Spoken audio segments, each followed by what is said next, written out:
Un long vol de retour, des rêves brisés, des familles déchirées. 121. C'est le nombre de rêves entassés dans un oiseau d'acier froid. 121 âmes, arrachées au tissu de la vie américaine, enchaînées et renvoyées dans un pays qu'elles reconnaissaient à peine. Ce n'étaient pas que des statistiques, c'étaient des pères, des mères, des fils et des filles.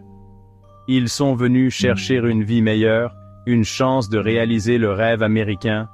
Ils ont tout risqué, hypothéqué leur avenir et traversé les océans, pour finalement se retrouver menottés et avec des ordres d'expulsion.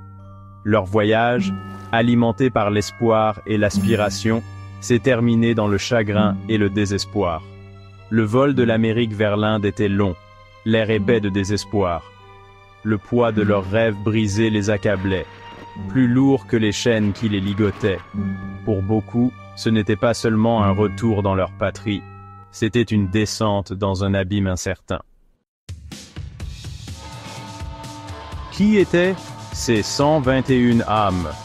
Ce n'étaient pas des figures anonymes dans un cycle d'actualité, c'étaient des agriculteurs du Pendjab, les mains calleuses après des années à labourer la terre, espérant échapper aux griffes de la pauvreté. C'étaient de jeunes diplômés de l'Haryana, les yeux brillants d'ambition, à la recherche d'opportunités que leur patrie ne pouvait offrir.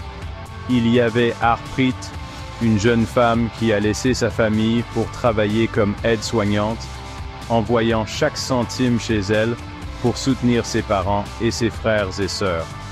Et puis, il y avait Rajinder, un menuisier qualifié qui rêvait de construire un avenir meilleur pour ses enfants, brique par brique, clou par clou. Chaque expulsé portait une histoire, une tapisserie tissée de fils d'espoir, de lutte et de sacrifice. Leurs histoires, diverses et profondément personnelles, brossaient un tableau poignant du visage humain de l'immigration. Imaginez être enchaîné comme un criminel, vos jambes liées par des chaînes, votre dignité arrachée. Ce n'était pas une scène d'un film de prison, c'était la réalité pour ces 121 expulsés. Ils ont été traités comme des criminels dangereux, leurs appels à un traitement humain tombant dans l'oreille d'un sourd. Un expulsé, la voix tremblante de colère et d'humiliation, a décrit l'expérience comme pire que l'enfer. Il a raconté avoir été enchaîné pendant plus de 40 heures, privé du nécessaire, son esprit écrasé sous le poids de l'injustice. Ce n'étaient pas des incidents isolés, ils faisaient partie d'un système qui semblait déterminé à punir et à humilier.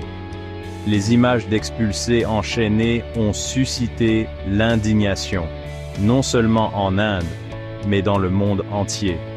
C'était un rappel brutal du coût humain des politiques d'immigration qui privilégient la dissuasion à la compassion. Le vol d'expulsion a atterri au milieu d'une tempête de controverses politiques. Cela a jeté une ombre sur la danse diplomatique entre les États-Unis et l'Inde.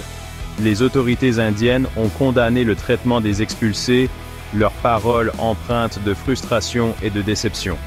Des promesses ont été faites, des assurances ont été données, mais le cycle des expulsions a continué. L'incident a exposé les fissures dans la relation, soulignant le contraste saisissant entre la rhétorique et la réalité. Alors que les dirigeants parlaient de coopération et de partenariat, le sort de ces expulsés racontait une histoire différente. Une histoire de promesses brisées, de défaillances systémiques et du coût humain de l'opportunisme politique.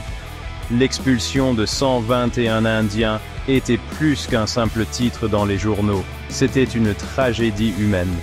C'était un rappel brutal que derrière les statistiques et les débats politiques, il y a de vraies personnes avec de vraies vies, leurs espoirs et leurs rêves en jeu.